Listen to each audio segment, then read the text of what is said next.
BKS Telugu news. నమస్కారం.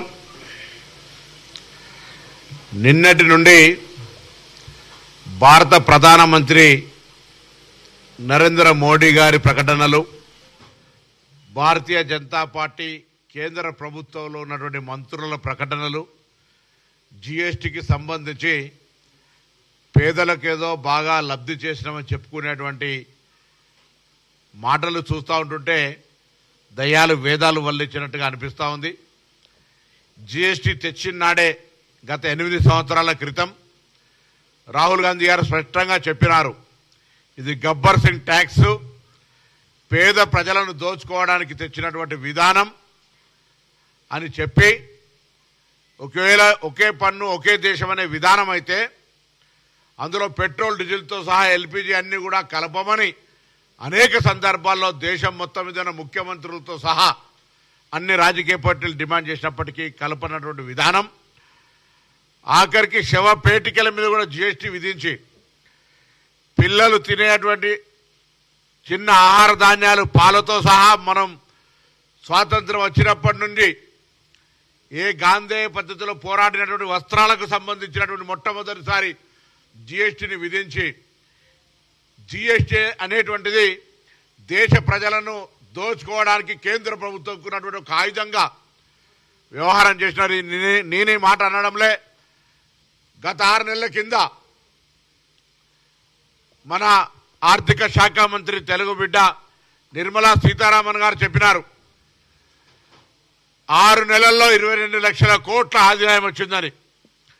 6 నెలల్లో 22 లక్షల కోట్ల ఆదాయం సంపాదించిందని చెప్పినటువంటి నిర్మలా సీతారామన్ గారు 8 సంవత్సరాలుగా జిఎస్టీ పేరు మీద భారత ప్రజల్ని దోచుకున్నటువంటి భారతీయ జనతా పార్టీ మోడీ నాయకత్వంలో ఉన్న కేంద్ర ప్రభుత్వం ఇలా నిన్న మొన్న టీవీలలో పేపర్లలో చూస్తూ ఉంటుంటే డిజిటల్ టీవీ 100 ఇంచుల దానికి 1,50,000, 3 లక్షలు తక్కువైతుందని చెప్తా ఉన్నటువంటి పరిస్థితి. కార్లకు సంబంధించి 5 లక్షలు 3 లక్షలు తక్కువైతుందని చెప్తా ఉన్నారు. అంటే ఇన్ని రోజులు పేద ప్రజల రక్తం దాగి పీల్చుకొని ఒక్కొక్క కారుకు 5,000 లక్షల రూపాయలు, టీవీలకు 1,00,000 నుంచి 2 లక్షల రూపాయల దాకా, మిగతా అనేక రకాల వస్తువులకు మీరు తగ్గించినటువంటి జిఎస్టీ వస్తువుల పేరు మీద దోపిడీ, పేద ప్రజల రక్తం పీల్చుకున్నటువంటి మాట వాస్తవం కాదా అని అడుగుతా ఉన్నాం. నిన్న మా నాయకుడు జయరాం రమేష్ గారు ఢిల్లీలో చెప్పినట్టుగా దేశ ప్రజల నుంచి 8 సంవత్సరాలు అందినంత దోచుకొని జిఎస్టీ పేరున నామకరణం చేసి దాని పేరు మీద దేశంలో ఏ ఒక్క కొత్త ఇన్ఫ్రాస్ట్రక్చర్ జిఎస్టీ ట్యాక్స్ ద్వారా ఈ యొక్క ఆర్థికపరమైనటువంటి అంశాల లాభం ద్వారా పేద ప్రజల నుంచి వచ్చినటువంటి పన్నుల రూపం నుండి ఈ నిర్మాణాత్మకమైన పని చేసినామని చెప్పుకునేటువంటి పరిస్థితిలో లేని సందర్భంలో అంతర్జాతీయంగా జరుగుతున్నటువంటి పరిస్థితులను దృష్టిలో పెట్టుకొని మార్కెట్ యొక్క నైతిక విధానంలో మార్కెటింగ్ అంతా పడిపోతున్నటువంటి సందర్భంలో తప్పనిసరి పరిస్థితుల్లో ఆర్థిక విశ్లేషకుల యొక్క సలహా మేరకు ఇలా మరొకసారి ఆర్థిక సంక్షోభం వచ్చేటువంటి పరిస్థితి నుంచి తప్పించుకోవడానికి తీసుకున్న నిర్ణయాన్ని పేద ప్రజల సంక్షేమం కొరకు చేసినాం. ఇదేదో విప్లవం తెచ్చినట్టుగా మరొక స్వతంత్రం తెచ్చినంత ప్రచారం చేసుకునేటువంటి ప్రయత్నం చేస్తూ ఉన్నారు. దాని మీద వేడుకలు నిర్వహిస్తున్నారు, దాని మీద రకరకాల ప్రకటనలు చేస్తూ ఉన్నారు. అదే పెద్ద ఉన్న పన్నును, అంటే మీరు వేసి 8 సంవత్సరాలు ప్రజల నుంచి పీల్చిన పన్నును కొద్దిగా తక్కువ చేసి మేము చాలా గొప్ప సాధించినామని చెప్పుకుంటే ఇంతకంటే మూర్ఖత్వం ఇంకొకటి ఉంటుందా అని అడుగుతాను. అరే మీరే కదా 8 సంవత్సరాల కింద రాహుల్ గాంధీ గారు అనేక రాజకీయ పార్టీలు వ్యతిరేకిస్తుంటే జిఎస్టీ తీసుకొచ్చి పేద ప్రజలను నడ్డి విరిచి ఇలా 60 రూపాయలు ఉన్నటువంటి పప్పు 130 రూపాయలు అయితే, 10 రూపాయలు ఉన్నటువంటి 20 రూపాయలు అయితే, నిత్యావసర వస్తువుల ధరలు 100% పెరిగితే ఇలా అవన్నీ తగ్గుముఖం పట్టినాయా మార్కెట్లో? దీనివల్ల కన్జ్యూమర్కి ఏం లాభం జరుగుతుందో ఒకసారి ప్రభుత్వ పరిశీలన చేయండి. ఇలా పెరిగినటువంటి ధరలు మీరు జిఎస్టీ తగ్గించడం నెపం మీద చేస్తే క్షేత్రస్థాయిలో ఎవరికైనా లబ్ధిదారుడికి, ఎవరికైనా కన్జ్యూమర్కి లాభం జరుగుతుందో ఒకసారి చూడండి. ఆర్భాటమైనటువంటి అట్టహాసాల పునాదుల మీద ఓహో మేము జిఎస్టీ తగ్గించడం పెంచింది ఎవరు, జిఎస్టీ పేరు మీద రక్తం పీల్చింది ఎవరు, ఇలా మేము దొడ్డు పైపు 1 HP మోటార్తో పీల్చింది ఇలా 25 దానికి సంబంధించినటువంటి పేరు మీద పీలుస్తామనేటువంటి ప్రయత్నం జరిగి మేము పెద్ద గొప్ప చేసినాం, మీకు ఏదో రీహాబిలిటేషన్ చేసినాం, మీకు పెద్ద ఉపాధి చేసినాం, మీకు పెద్ద బెనిఫిట్ చేసినామని చెప్పుకొని పండుగ ముందు సంబరం జరుపుకోమని చెప్తున్నారే. కనీస లెక్కలు దేశంలో ఎవరు చదువుకోలేదా? లెక్కలు తెలివాయా? ఎవరిని మోసం చేస్తా ఉన్నారు వీళ్ళు? తెలంగాణకి ఇలా ఈ జిఎస్టీ తగ్గించిన పేరు మీద 7,000 కోట్ల రూపాయల నష్టం వస్తూ ఉంది పన్ను రూపంలో. రైట్, మరి పేద ప్రజలకు ఏమైనా లాభం జరిగిందా? పేద ప్రజలకు ఎంతవరకు జరుగుతుంది?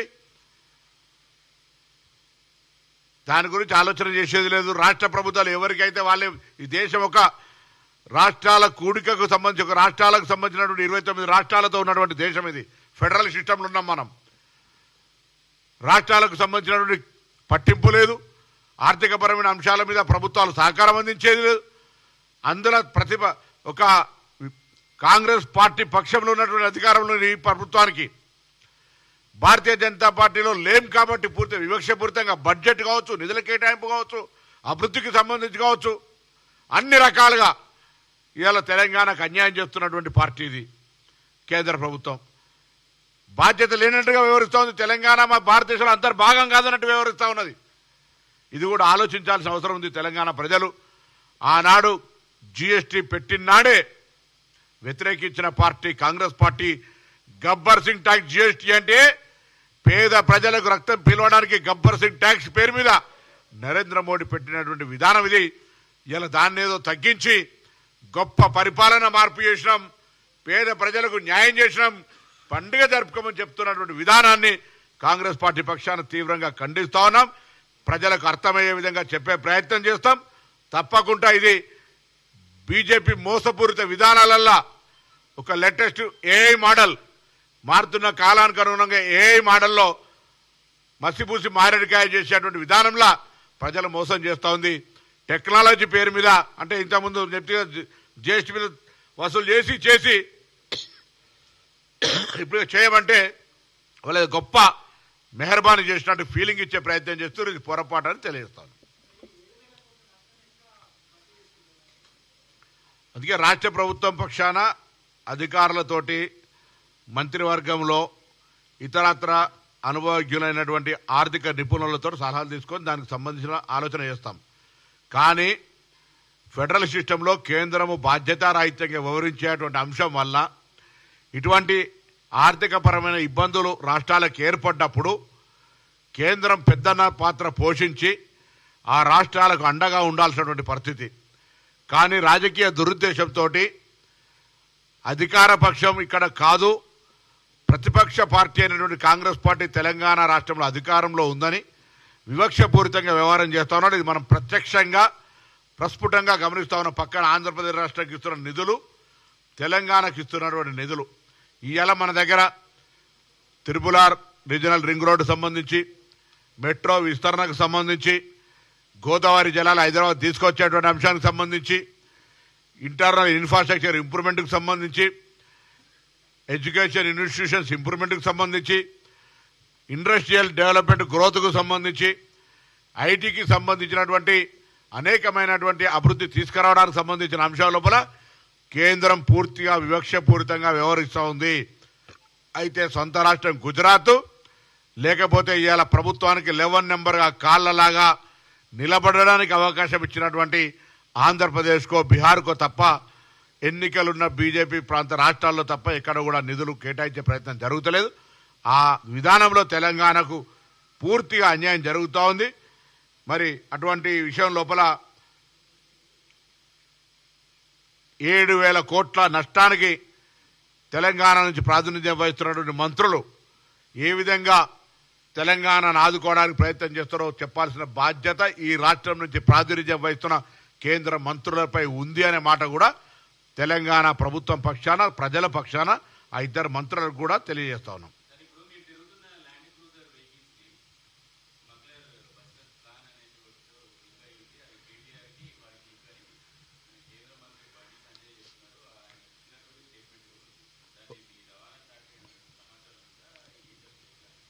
నేను ఎంక్వైరీ చేస్తాను. అది వాస్తవంగా మా ప్రభుత్వం కంటే ముందు వచ్చినటువంటి వాహనాలు మాకు ప్రభుత్వం సమకూర్చింది, మేము దాన్ని వాడుకుంటా ఉన్నాం. మా సొంత వాహనాలు కాదవి.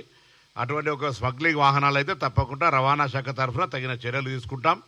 వారి ప్రకటనను ఫిర్యాదుగా స్వీకరించి రవాణా శాఖ తరఫున విచారణ చేస్తాం.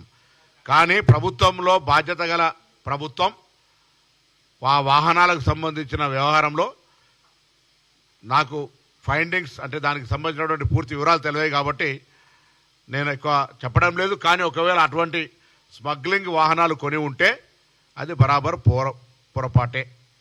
తెలంగాణ ప్రభుత్వం కృష్ణా నదికి సంబంధించి కానీ గోదావరి నదికి సంబంధించి కానీ మిగులు నీరు, నికర జలాలు, అదే వరద జలాలు వాటికి సంబంధించి వినియోగానికి సంబంధించి ఒక ప్రణాళిక తీసుకొని తెలంగాణ ప్రయోజనాలకు సంబంధించి చాలా స్పష్టంగా ముందుకు పోయే ప్రయత్నం చేస్తూ ఉన్నాం.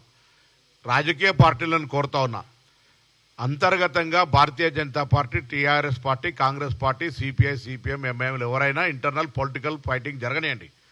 కానీ పొరుగు రాష్ట్రం నుంచి తెలంగాణ ప్రయోజనాలకు భంగం కలిగేటువంటి పరిస్థితి వచ్చినప్పుడు వాళ్ళంతా కూడా సానుకూలంగా ఒకే వేదిక మీద నుంచి తెలంగాణ ప్రయోజనాల రక్షణకై ముక్త కంఠంతో రావాలని నేను విజ్ఞప్తి చేస్తా ఉన్నా.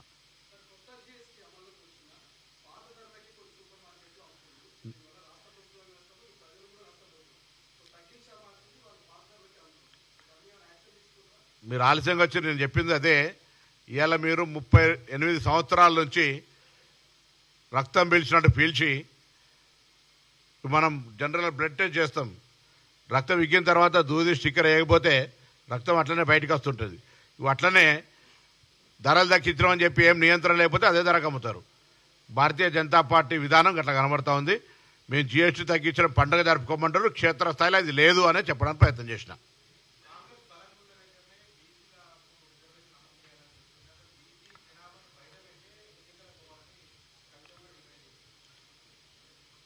సరే, ఇప్పుడు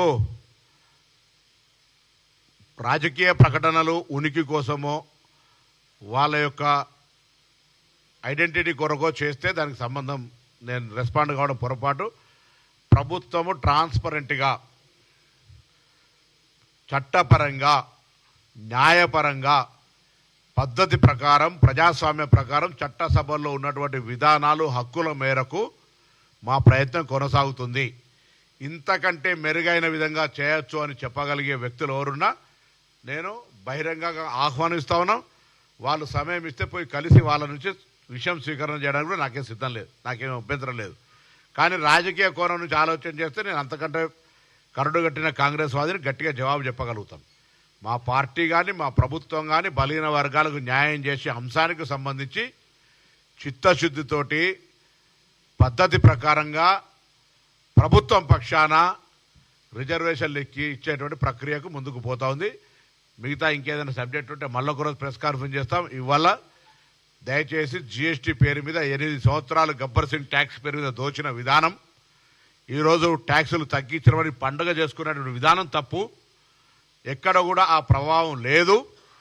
మొన్ననే నిర్మలా సీతారామన్ గారు వైజాగ్ వచ్చినప్పుడు 6 నెలలల్లా 22 లక్షల కోట్లు సంపాదించడం ట్యాక్స్ పేరు మీద చెప్పినటువంటి వ్యక్తి ఇవాళ రాష్ట్రాల దేశంలో ఉన్న ప్రజలందరికీ మేము ఏదో గొప్ప మెహర్బానీ చేసినాం, మేము ఈ దేశంలో ఈ ప్రజలు బతకడానికి మరొక విప్లవాన్ని, ఆర్థిక విప్లవాన్ని తీసుకొచ్చినాం.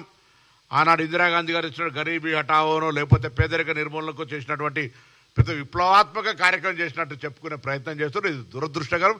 రాజకీయాల్లో ఇంత దిగజారుడుతనం ఉంటుందని నేను అనుకోలే.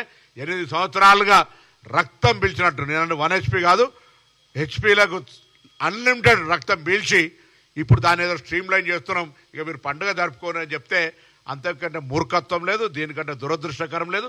భారతీయ జనతా పార్టీ వైఖరి పట్ల ప్రజలు అర్థం చేసుకొని ఇంతకుముందు మిత్రుడు అడిగినట్టుగా ధరలు తగ్గించినాయని చెప్పేసి పండుగ జరుపుకోమంటే పోయి కొనుగోలు చేసిన దగ్గర మాత్రం ఏ ఒక్క రూపాయి ధర తగ్గినటువంటి ప్రభావం లేదు. దీని మీద భారతీయ జనతా పార్టీ జవాబు చెప్పాలని డిమాండ్ చేస్తాను.